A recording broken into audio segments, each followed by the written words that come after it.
찬양과 말씀과 모든 부분들이 또 교동문도 하나로 어우러진 그러한 아름다운 주제가 이렇게 하나님께서 모아주신 것 같아요. 사람들이 기다리는 것을 별로 안 좋아해요. 사람들은 특히 세월이 많이 발전할수록 기다리는 게 어렵습니다. 인스턴트 음식을 많이 먹는 것도 물론 자극적인 맛이 있기도 하지만 빠른 시간 안에 먹을 수 있는 장점이 있기 때문에 인스턴트를 많이 먹습니다. 그런데 우리 옛날 선조들은 음식, 이 된장이나 간장이나 고추장이나 뭐 동치미나 등등 이런 음식을 담글 때 좋은 맛을 내기 위해서는 짧게는 몇 달에서부터 길게는 몇 년씩 이렇게 묵혀두는 것을 우리는 알고 있습니다. 맛과 영양이 좋은 음식을 먹기 위해서는 오랜 시간 동안 숙성시켜야 하기 때문에 선조들이 이렇게 맛이 좋은 음식을 오랫동안 보관을 해두는 것이죠.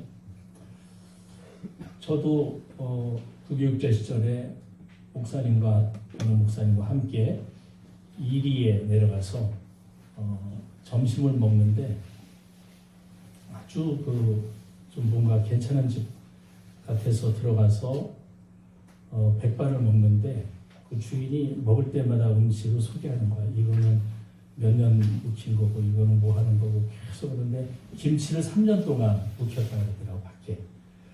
야, 이런 데 좋은 데가 있구나. 좀 맛있게 먹었는데 나올 때 보니까 1인당 15만 원씩 내라는 거야. 갑자기 눈이 땡그레져서 야, 어쩐지 설명할 때부터 알아봤다.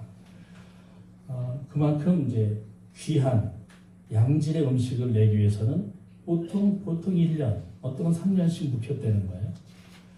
그렇구나. 어쩔 수 없이 계산을 제가 안 했지만 하고 이제 나왔는데 우리가 자동차나 휴대폰이 없던 시절은 먼 길을 가게 되면 연락할 수가 없기 때문에 그냥 기다리는 거예요. 마냥. 그런데 지금은 그렇지 않아요. 몇 달 동안 갈 거리를 몇 시간에 가면서도 기다리지 못해서 전화를 하는 거야. 잘 가냐? 가는 중이냐? 도착을 했냐? 그만큼 이 시대는 기다리는 것에 익숙하지 못합니다. 몇 달 동안 집 떠난 가족이 돌아오기를 기다리던 옛날 시절에는 기다리는 동안 할 수 있는 게 없어요. 그래서 무사히 가족이 돌아오기를 기도하는 일에 아주 열심이었어요. 어떤 사람은 천지신명께 비나이다 기도하고 어떤 사람은 부처님께 비나이다. 어떤 사람은 하늘님이라고 했죠. 하늘님께 빕니다. 이렇게 한단 말이에요. 저마다 자기가 믿고 있는 신에게 기도하는 일이 가족이 무사히 돌아오게 해달라는 유일한 길이었어요. 그런데 지금은 기도하기보다는 전화를 하죠. 전화가 안 되면 메시지 보내고 안 받으면 2번이고 3번이고 계속 전화해요. 근데 참 이해가 안 가는 것은 옛날 분들은 기다리는 것에 익숙한 분들인데요. 이상하게도 이 시대의 휴대폰을 가지고 옛날 분들은 전화를 하면 안 받으면 3번, 4번 계속해요. 한 번 하는 경우가 없어요. 고추장, 된장, 간장 이렇게 담가두고 최소 몇 달, 1년 이렇게 기다림에 익숙했던 분들인데 최신 문명을 접하다 보니까 젊은 사람들보다 더 못 기다려요. 그만큼 젊은이들보다 살아갈 날들이 얼마 남지 않았다고 생각하는 것인가? 라는 생각을 해보기도 합니다. 이처럼 사람들이 기다리기를 힘들어하는 것은 첫째로 미래를 빨리 알고 싶어하는 성급한 마음에서 기다리는 걸 어려워한다. 그래서 사주팔자를 보고 점도 쳐보고 빨리 하고 싶어서. 두 번째는 미래 결과가 내가 좀 생각하고 있는 것보다 안 좋게 나올까봐. 그래서 불안해서 빨리 이거를 기다리지 못하는, 알고 싶어하는 이런 마음이에요. 기다리면 아주 좋은 결과가 나오는 게 확실하다면 뭐 기다리는 게 기쁨이 되고 즐거움이 돼요. 그런데 뭔가 안 좋은 결과가 나올 것 같은 초조한 마음이 들면 빨리 뭔가를 알고 싶어 한다는 거예요. 근데 우리가 분명한 것은 미래는 말이에요. 우리 시간이 아니에요. 우리가 아직 살지 않았기 때문에 우리가 살지 않은 시간을 염려하는 것은 어리석은 일이에요. 그래서 우리가 염려한다고 해서 잘 되는 것도 아니고 걱정을 안 한다고 해서 잘 되지 않는 것도 아니에요. 이런 의미로 본다면 예수님 말씀이 진리입니다. 마태복음 6장 예수님은 너희 중에 누가 염려함으로 그 키를 한 자나 더 할 수 있냐? 염려하면 키가 크냐 커지냐? 오늘 있다가 내일 아궁이에 던져지는 들풀도 하나님이 이렇게 입히시거든 하물며 너희일까 보냐? 이 믿음이 작은 자들아. 이렇게 말씀해요. 미래를 빨리 알고 싶어하는 성급한 마음이든지 또는 미래가 결과가 두렵고 초조해서 빨리 알고 싶어하는 마음이든지 간에 예수님 말씀을 들어보면 결국 믿음이 작은 거예요. 믿음이 작기 때문에 기다리는 게 어려워요. 믿음이 작아서. 그 연세 드신 분들이 오히려 기다리는 것을 싫어하는 것이 말 그대로 노파심입니다. 노파심. 노파심이라는 것은 늙을 노자에 할미 파자예요. 할미. 이 파도 파의 밑에 개진 여자 노파심인데 늙은 할머니의 마음이다라는 말이기도 한데 여기서 할머니라고 하는 것은 꼭 할머니만 얘기하는 게 아니에요. 경험이 많고 생각이 깊고 무엇이든 많이 알고 있는 사람, 이런 사람들을 파라고 해요. 파. 이 사람들은 경험이 많기 때문에 잘된 경우도 많이 봤고 못된 경우도 많이 봤어요. 그래서 구체적으로 이렇게 되면 어쩌지, 저렇게 되면 어쩌지를 생각을 많이 해요. 그런 경우를 많이 봤기 때문에 혹시 이렇게 되는 게 아니야? 혹시 저렇게 되는 거 아니야? 라는 생각을 많이 하니까 더 염려가 되고 더 불안한 거예요. 이게 노파심입니다. 노파심을 갖고 기다려도 기다림이 어려워요. 잘 되기를 바라는 마음보다 잘못될 미래가 더 염려되기 때문에 그랬습니다. 나는 잘 되고 싶은데 미래가 내 생각보다 더 안 되면 어떡하지? 그렇기 때문에 기다림이 힘든 것은 예수님 말씀처럼 믿음의 문제예요. 믿음이 문제. 오늘 본문은 요셉 이야기의 가장 클라이막스예요. 아주 클라이막스, 결정적인 장면입니다. 저희 어머님은 성경을 읽으실 때 꼭 이 요셉 창세기 45장을 여기를 읽으실 때 항상 우셨어요. 눈물을 흘리셨어요. 이 성경 본문을 읽으면서 울지 않으신 적이 한 번도 없어요. 항상 우셨어요. 너무 극적이라는 거예요. 기가 막히지 않냐, 이 장면이. 너무 감격스럽다. 눈물이 나오지 않을 수가 없다. 항상 이 본문을 읽을 때 우셨어요. 여러분, 우리가 이 장면을 읽으면서 마음이 뜨거워지고 눈시울이 붉어지지 않는다면 감정이 아주 메마른 사람. 오늘 찬양도 오늘 이 본문과 너무 비슷한 내용인데, 사람이 말이요 가진 능력이 많지만 놀라운 사람이 가진 능력 중에 하나는 이런 겁니다. 뭔가를 딱 경험할 때 이래서 옛날에 이런 어려움이 있었구나 라는 것이 딱 떠오른단 말이에요. 그게 놀라운 하나의 능력이에요. 예를 들면 자동차 사고가 팍 났어. 많이 다치지 않았는데 하필 이렇게 사고가 날까 라고 이제 접수를 하고 속이 상해서 기다리고 있는데 며칠 지나서 보험금이 입금이 딱 돼. 보험금이 딱 도니까 생각보다 많이 나왔네. 이런데 갑자기 그만큼의 돈이 쓸 일이 갑자기 생긴 거야. 그러면 어떤 생각이 들까요? 이야, 그 사고, 접촉사고가 난 것이 다 뜻이 있었구나. 동시다발적으로 그런 생각이 들어요. 이럴 때 하나님을 안 믿는 사람들은 뭐라 그래요? 야, 화가 복이 됐구나. 그렇게 얘기도 하고, 어떤 사람은 재수가 좋았어. 이렇게 얘기도 해요. 근데 하나님 믿는 사람은 그렇게 얘기하지 않아요. 아, 이게 하나님의 뜻이구나. 사고 난 게 하나님의 뜻이구나. 이게 하나님의 은혜구나. 이렇게 생각해요. 그래서 믿음은 해석의 능력이에요. 똑같은 사건을 당했는데 어떻게 해석하느냐에 따라 믿음이 크기도 하고 작기도 하고 없기도 하고 합니다. 화가 복이 되었다고 해석하거나 재수가 좋았다고 해석하면 감사할 대상이 없습니다. 그냥 재수가 좋아, 뭐에게 감사해야 돼요? 감사할 대상이 없어져. 좋은 일을 겪고서도 감사할 대상이 없으니 감사하지 않아요. 그런데 하나님 믿는 사람들은 좋은 일을 겪었을 때 감사할 대상이 있어요. 하나님께 감사합니다. 하나님 이런 일을 이루신 하나님께 감사합니다. 이렇게 감사한단 말이에요. 물론 믿음이 큰 사람은 좋은 일에도 감사하고요. 나쁜 일에도 감사해요. 항상 감사해요. 왜? 이거보다 더 나쁠 수 있는데 이 정도에서 그치게 해주시니 얼마나 감사합니까? 이렇게 감사한단 말이에요.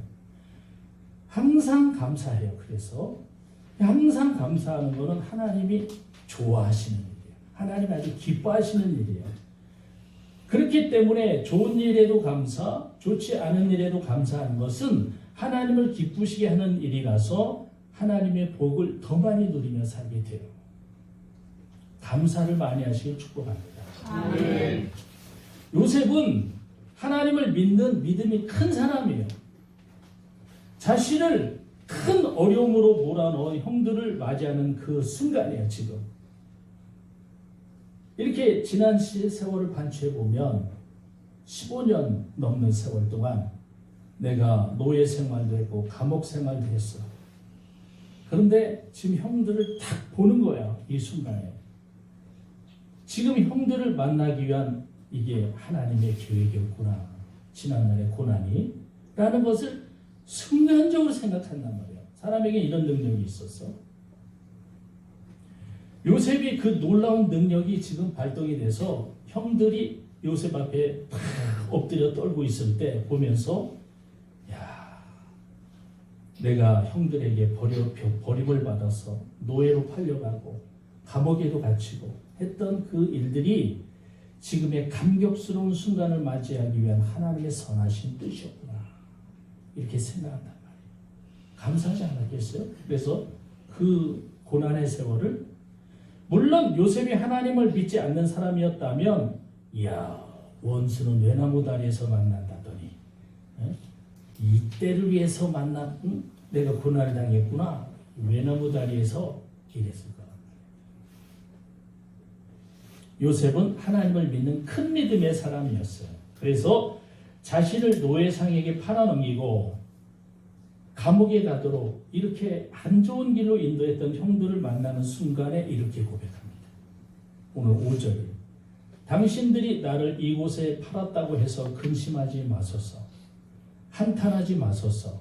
하나님이 생명을 구원하시려고 나를 당신들보다 먼저 보내셨나이다. 이렇게 고백해요. 얼마나 감격스러운 고백이에요. 그런데 이 요셉의 고백은 여기서 끝나지 않아요. 계속 고백합니다. 7절 8절에 하나님이 큰 구원으로 당신들의 생명을 보존하고 당신들의 후손을 세상에 두시려고 나를 당신들보다 먼저 보내셨나니 그런즉 나를 이리로 보내니는 당신들이 아니요 하나님이시라. 요셉을 물 없는 우물 구덩이에 빠뜨리고 형들 살려줘. 형들 살려줘. 내가 뭘 잘못했어. 형 살려줘. 나 좀 꺼내줘. 첫째 형 루벤 형님, 둘째 형 시몬 형님, 셋째 형 레위 형님, 넷째 유다 형님. 형님 이름을 쫙 부르면서 형님 살려줘. 나 좀 꺼내줘. 그랬어요. 요셉이 물 없는 우물 구덩이에 빠져서 살려달라고 울부짖을 때 형들은 뭐 한 줄 아십니까? 밖에서 요셉이 싸온 도시락을 뜯어서 자기들끼리 먹으면서 히덕거렸대요. 그러다가 지나가던 상인에게 돈을 받고 여기서 죽어봤자 우리에게 남는 게 뭐야? 그냥 우리가 돈을 받고 지나가는 노예상에게 팝시다. 그래서 요셉을 노예상에게 팔아요. 이게 형들이에요. 자기 친동생. 근데 요셉이 이렇게 형들이 지나간 날들을 괴로워하고 죄책감을 가질까봐 형들을 안심시키기 위해서 오늘 이런 고백을 해요. 그런데 형들은 지은 죄가 있잖아. 옛날에 지은 죄가 있어서 마음이 이 불안해서 견딜 수가 없는 거예요. 말은 저렇게 하는데 이게 저러다가 우리를 다 죽이지 않을까 막 불안한 거예요. 두려워 떠는 거예요. 요셉 앞에. 그토록 사랑하던 동생 베냐민을 만났을 때 요셉은 주체할 수 없었어요. 눈물을. 쏟아지는 눈물을 억제할 수 없어서 다들 물러가라. 주위의 신하들을 다 물러가라. 그리고 나서 사람들이 없으니까 베냐민의 목을 껴안고 봅니다. 내 동생 베냐민아. 베냐민은 유일하게 요셉과 어머니가 같은 동생이에요. 하나. 그래서 베냐민을 특별히 사랑했어요. 요셉은. 인생은 말이에요. 과거에 있었던 고난의 결과가 지금의 감격스러운 일을 맞이하기 위한 씨앗이었구나 라는 것을 고백하는 게 반복적으로 끝없이 이렇게 겪어 나가는 게 인생이 아닐까 생각해요. 지금 이 순간을 맞이하기 위해 지난날 그토록 어려움을 겪었구나. 이게 인생이 아닐까. 이 고백이 미당 서정주 선생의 국화협회에서라고 하는 시에도 그대로 나타나요. 지금 너무 잘 알고 있죠. 국민시. 이거 못 외우는 사람 없잖아요.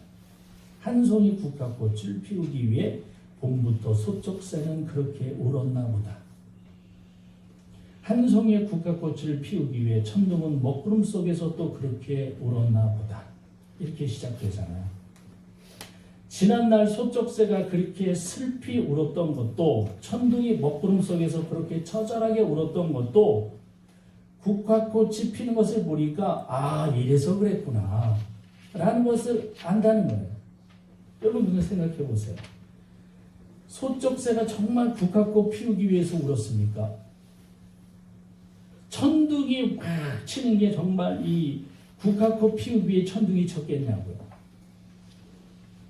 그런데 시인의 고백은 국화꽃의 아름다움을 보는 순간 소쩍새의 울음소리, 천둥의 번개치는 이러한 소리, 이것들이 있었기 때문에 국화꽃이 피었구나 라고 감사하는 마음을 그렇게 돌리고 표현하고 있는 거예요. 그래서 믿음은 해석의 능력이 위대한 거예요. 믿음은.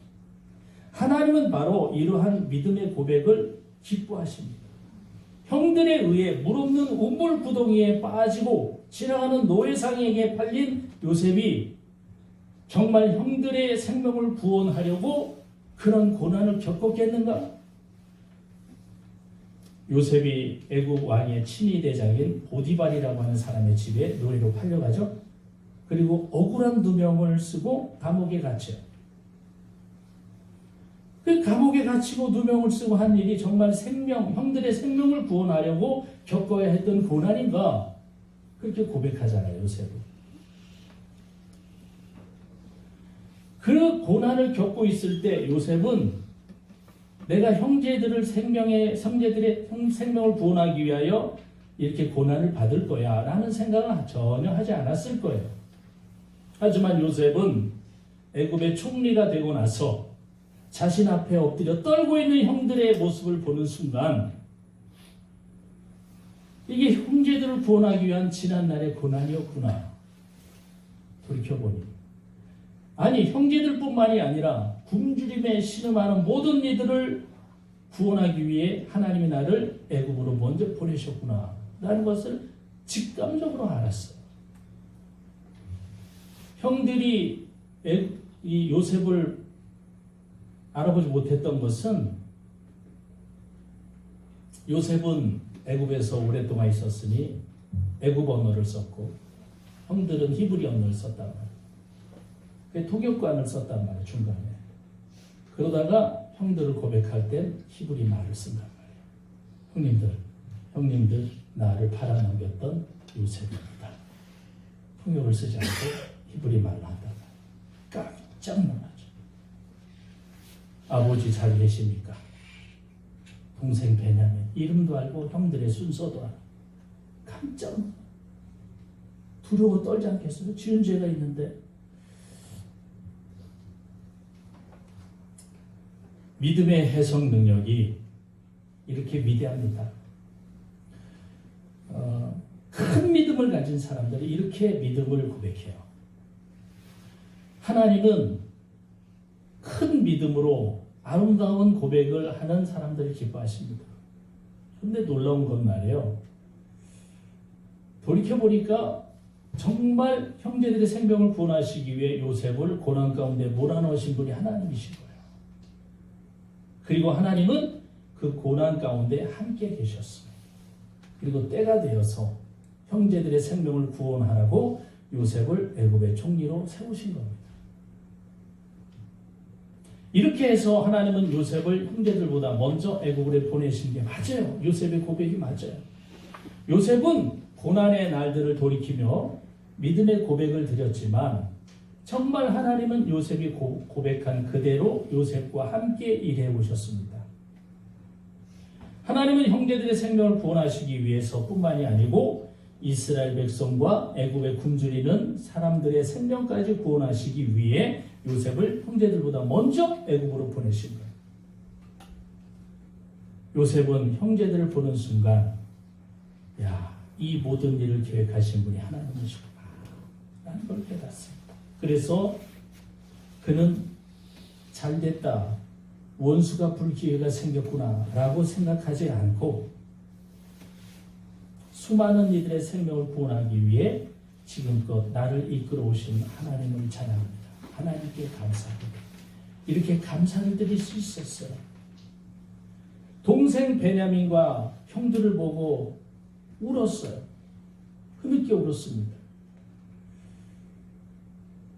동생이 보고파서 온 것뿐만이 아니라 하나님의 계획이 이렇게 드라마틱하다니, 하나님의 섭리가 너무 위대하다, 너무 감격스럽구나. 그래서 울었어요. 요셉이 겪은 고난의 시간들이 수많은 생명을 구원하기 위한 하나님의 계획이셨더라면 2000년 전에 이스라엘의 한 청년이 십자가에 못 박혀 죽고 사흘 만에 다시 살아나서 나를 믿는 자는 죽어도 살겠고 무릇 살아서 나를 믿는 자는 영원히 죽음을 보지 아니하리라, 죽지 아니하리라. 이렇게 영생의 말씀을 주신 것이 지금 우리가 예수님을 믿고 구원을 얻게 된 사건과 어찌 아무런 연관이 없다라고 말할 수가 있겠습니까? 2000년 전 예수님이 자신의 십자가, 그 십자가, 지금 이 시대에 죄 많은 영혼을 구원하기 위해 십자가를 지신 것, 그 고난을 당하신 모든 것들이 어찌 우리의 구원과 아무런 상관이 없다고 말할 수가 있겠냐는 거예요. 소쪽새가 울고 천둥이 울듯이 아름다운 국가를 위해서 이런 고난이 있듯이 예수님의 고난이 어찌 우리를 구원하시기 위하여 십자가에 돌아가셨다라고 말하지 않을 수가 있겠습니까? 우리가 돌이켜보면 예수님께서 십자가에 못 박혀 피 흘려 돌아가신 것이 나와 내 가족과 그리고 우리를 구원하기 위해 그토록 2000년 전에 처절하게 십자가에 돌아가셨구나. 우리 큰 믿음은 이러한 것들을 고백할 수 있으리라고 믿습니다. 네. 여러분, 지금 저와 여러분이 왜 이 자리에 있습니까? 왜 이 자리에 앉아 있습니까? 지난 날들을 돌이켜보면 우리는 이렇게 믿음의 고백을 드려야 돼요. 나를 이리로 보내신 분은 사람이 아니라 하나님이 보내셨구나. 그럼 왜 보내셨을까? 서로 사랑하라고 보내십니다. 사랑하라. 나에게 하나님의 사랑이 필요하고, 나에게 당신의 사랑이 필요하고, 당신은 나의 사랑이 필요하고, 우리 모두 하나님의 사랑이 필요하기 때문에 하나님이 우리를 서로 사랑하라고 보내시고, 예수님이 그러잖아요. 요한복음 13장에 서로 사랑하라. 내가 너희를 사랑한 것 같이 너희도 서로 사랑하라. 너희가 서로 사랑하면 이로써 모든 사람이 너희가 내 제자인 줄 알리라. 그랬다. 아멘. 여러분, 예수님이 우리를 어떻게 사랑하셨습니까? 십자가에 죽기까지 사랑하셨어요. 내가 너희를 사랑한 것 같이 너희도 서로 사랑하라. 이것이 바로 예수님 사랑입니다. 그래서 주님께서 나를 여기로 보내시고 이리로 보내신 거예요. 우리가 이런 하나님의 뜻을 깨닫는다면 지난날 왜 그토록 고난이 많았었는가? 지난날 왜 그런 괴로움이 있었는가? 이게 다 하나님의 계획이셨구나 라는 것을 알게 되는 거예요. 그래서 주님께서 나를 이리로 보내셨구나. 이러한 믿음의 고백과 하나님의 뜻을 깨달을 수 있기를 축복합니다. 아멘. 예수님이 우리를 십자가 사랑으로 서로 사랑하신 것처럼 우리도 예수님처럼 서로 사랑하면서 사랑하는 이들이 구원받을 수 있도록 서로 사랑하면서 살아가는 거예요. 그 큰 믿음이 오늘 여기에 주 예수 그리스도의 이름으로 모인 이곳에 한 명 한 명 모든 여러분들과 여러분들 가족 위에 지금부터 영원토록 하나님의 이러한 계획이 함께 하시는 주의 이름으로 축복합니다. 아멘.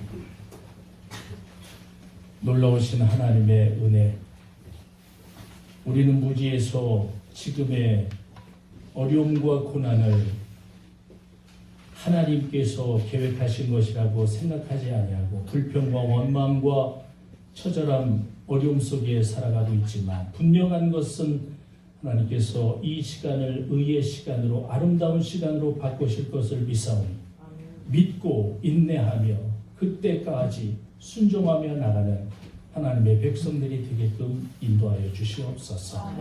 우리 주 예수 그리스도의 이름으로 기도합니다. 아멘.